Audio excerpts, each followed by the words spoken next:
I want to be fluent in English. I hear this from loads of my students, but what does it actually mean? Let's talk about it. Alright everyone, I'm Dan and I'm here to help you stop being an English student and start being an English speaker. In today's podcast, we're going to be talking all about what fluency actually means. First of all, I want to say last week, the podcast, the audio wasn't very good. I've heard it from a lot of people. I'm sorry. It'll be better this time. I also want to just quickly shout out the Study Squad, which is a group of people that joined my Study Squad group. If you want to be part of it, DanSenseiEnglish.com/Study Squad. Links in the description. Today, we're going to be talking about English fluency and what that actually means. We're going to talk about what my students think it means. And we're going to talk about what other people think it means. And then I'm going to tell you the truth about what it actually means. So if you're interested in becoming a fluent English speaker, maybe this podcast is going to be good for you. So let's jump in. Fluency is an idea of how well you can speak a second language or a third language or a 25th language if you're that good at learning languages. But fluency is kind of hard to say exactly what it is. What my students think fluency is, right? I'll give you a list of what they think it is. It's perfect use of English grammar. They know all the grammar, they know how to use it perfectly, and they can easily take different parts of grammar and put it together when they're in a conversation. It also means never forgetting a word and always understanding every single word that they hear. Like, they never ever get confused, like, what does that word mean? They know them all. That's fluency. They're able to understand everyone all the time in that language. They can communicate with everyone. They understand every single word that they hear because they're fluent. They're able to communicate just like a native speaker can. They've got full control over the English language and they can put it out in any way that they see fit. And finally, my students often believe that fluency means being perfect. Now, that is a load of shit, if you don't mind me saying so. That is not fluency. That is perfection. And I'm sorry to break this to you, but perfection does not exist. It's not a real thing. Nobody's perfect. I'm not even perfect. And I'm a native speaker and an English teacher. If I'm not perfect, why do you think that you can be perfect? Why? Just don't. It's too hard. It's too hard to do that. So what the student's idea of fluency is completely wrong. It's impossible to achieve that. And then they get upset because, oh, my English is not good enough to be fluent. Actually, your English is good enough to be fluent. You just don't understand what fluent is. And that is a big problem. Now, I understand that everybody wants to achieve this level of fluency. Like, they want to be a fluent English speaker. And I get that. But what does that mean, right? At what point are you like, okay, now I'm fluent? And that answer is different for everyone. So I'm going to tell you what I think fluency is.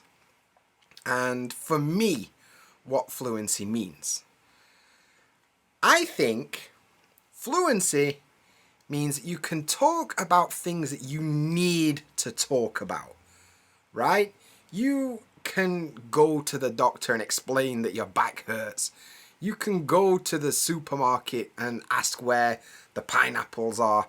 You know, survival language, stuff that you need to do in the new language, in the second language, to survive.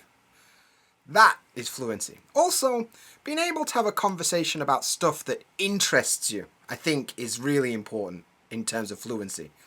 If you love football, Being able to talk about football in another language sounds pretty fluent to me. So I think, being able to survive and being able to talk about stuff you like in that language is fluency. That's fluent to me. I think it also, if I had to put a basic definition of fluency together, I would say you are fluent if you can get the meaning across to the other person without too much work on your side or their side to try and understand. Like, it's not too much work for you to output what you're trying to say, and it's not too much work for the listener to understand what you're on about. That's fluency, right?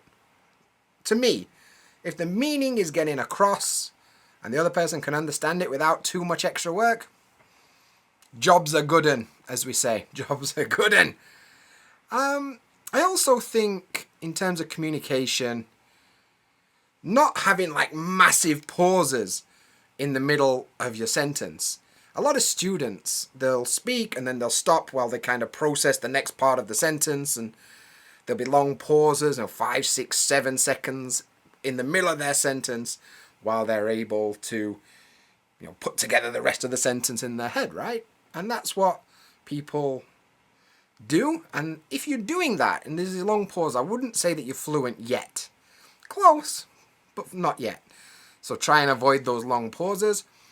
Another thing that fluency means is being able to communicate when you don't know a word, right? In English, we call it talking around a word that you don't know.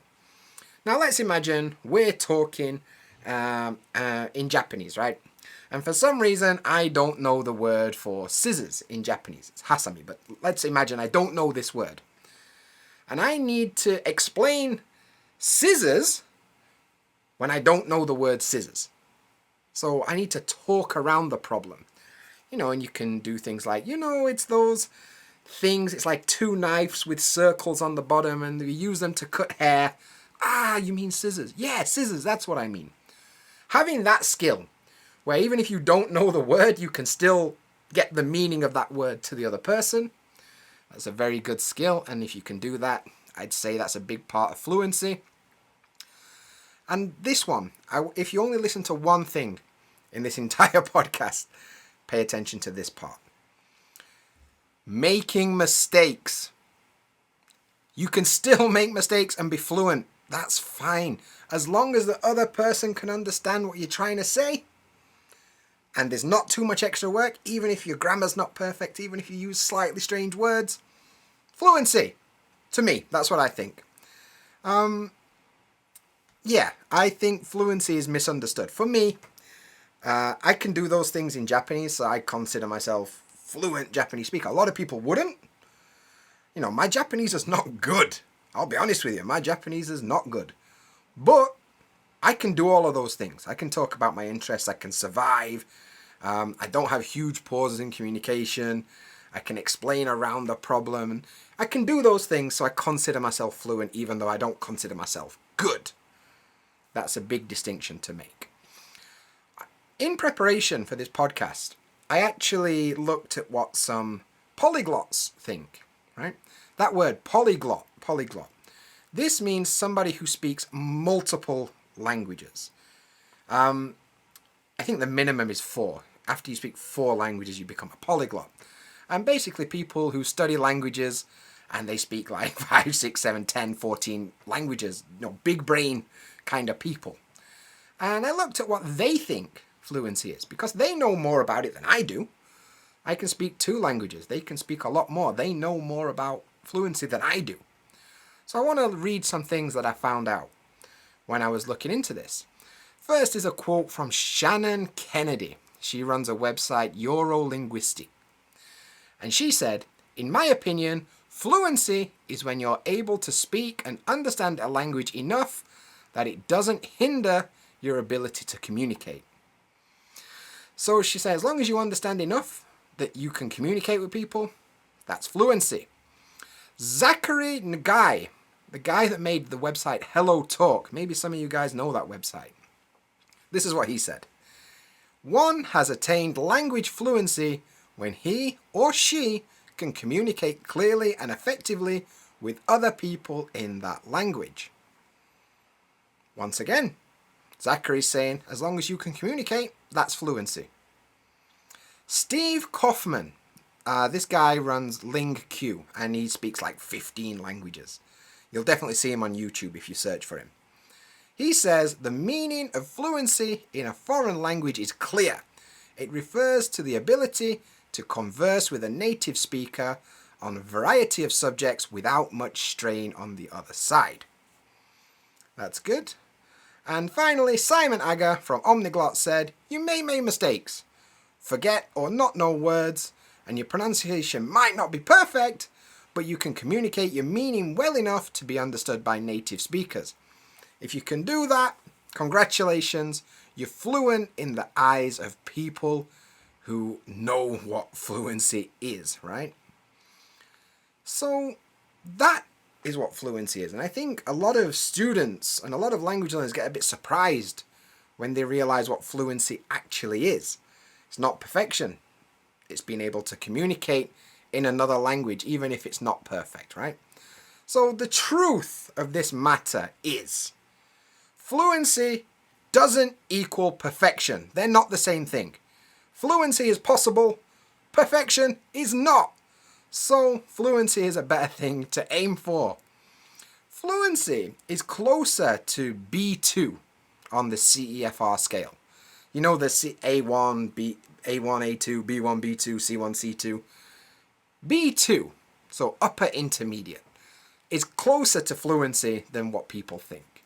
So I think if you're a B2 level student, you can call yourself fluent. The truth about fluency is it has a different meaning to everyone, and it pretty much depends on what you're trying to achieve with the language. If you just want to be able to talk to the waitress in a restaurant while you're on holiday, and you can do that, congratulations, that's fluency to you. But if you want to talk about medical science at a trade conference in another language, that level of fluency might be a bit different. So, it does depend on what it is. And this is the most important thing about fluency. Anybody that puts an advert on Facebook or YouTube or Instagram or whatever that says, oh my God, guys, I got fluent in German in 14 days and you can do it too by paying for this course. Anybody that says that to you is a fucking liar. Fluency is not something you can achieve in 2 weeks with a course. Fluency takes time, it takes practice, it takes dedication. It's different for everybody how long it takes, but at the end of the day, 2 weeks is not long enough to be fluent in any language, and I don't care what anybody says. If somebody says that to you, they're a fucking liar, and they're just trying to scam you out of the money, so do not listen to them, because that's bullshit. Straight up, that's bullshit. Fluency takes time. Put the time in, put the effort in, and you'll get there in the end. So that is what I think fluency is. Now, in terms of getting to fluency, right? That's also something that people often think about. How can I become fluent? And now I understand what fluency is. It's easier to make a plan to get there, right? But I think the thing that, if I was trying to be fluent in another language, let's say I was going to start speaking German from, I'm going to learn German. Let's just say German. The first thing I would do is I would go and learn vocabulary. I wouldn't concentrate on anything else at first, just vocabulary. And I'd learn like the 3,000 most common words, the ones that they use every single day. I'd learn those 3,000 words first. After that, I'd buy a basic grammar book or something, and I'd learn the basic grammar. After that, I would spend all my time trying to speak to native speakers and listen to native material, listen to podcasts in German, watch German YouTube videos, find some German people to speak to. That's what I would do, and I would just keep doing that until I could reach the goals in that language. It's not rocket science, people. It's not. The problem is everybody wants a shortcut. Everybody wants to be fluent in 2 weeks without putting the work in. Anybody can be fluent in another language. But you've got to put the time in, you've got to be dedicated, and you've got to spend a lot of your time practicing. Now, if you can't do that, you're not going to be fluent. But if you can, and you've got patience, you can do it. Anybody can do it. I'm an idiot. And if I can learn Japanese, which is one of the hardest languages for English speakers to learn, you can learn English. I promise. If I can do it, anyone can do it. So there you go. And that's basically it for this podcast today. I just wanted to give you an overview of what fluency is and hopefully change your mind about what fluency means and give you a bit of confidence. Most people get really disheartened because they feel like, oh, I'm not fluent, I'm never going to be fluent. And actually, fluency is probably a lot closer than you think it is. So stop being so hard on yourself. Enjoy the journey, and you're doing well. So keep it up. And that's basically it for today. I want to invite all of you once again to join the DanSensei Study Squad. Basically, you go to my website, DanSenseiEnglish.com/study squad, and join there, put your email address in, and you'll get everything that I produce. So you'll get an email with the Study Hacks Guide, which is a book I wrote about how to improve studying English on your own. You're going to get cheat sheets for all of my YouTube videos so you can study anytime, anywhere. And you're also going to get all the latest news about courses and lessons and private lessons and all that stuff. So if you are interested in that stuff, the Study Squad knows about it first. So I suggest you join. And wherever you're watching or listening to this podcast, do me a favor, subscribe or follow. Put a thumbs up, leave a 5-star review, whatever it is. Anything you can do like that will help me out a lot. And I just want to say thank you very much for listening to this podcast. I hope you enjoyed it. I hope you found it useful. And until next time, I'll catch you in the next one.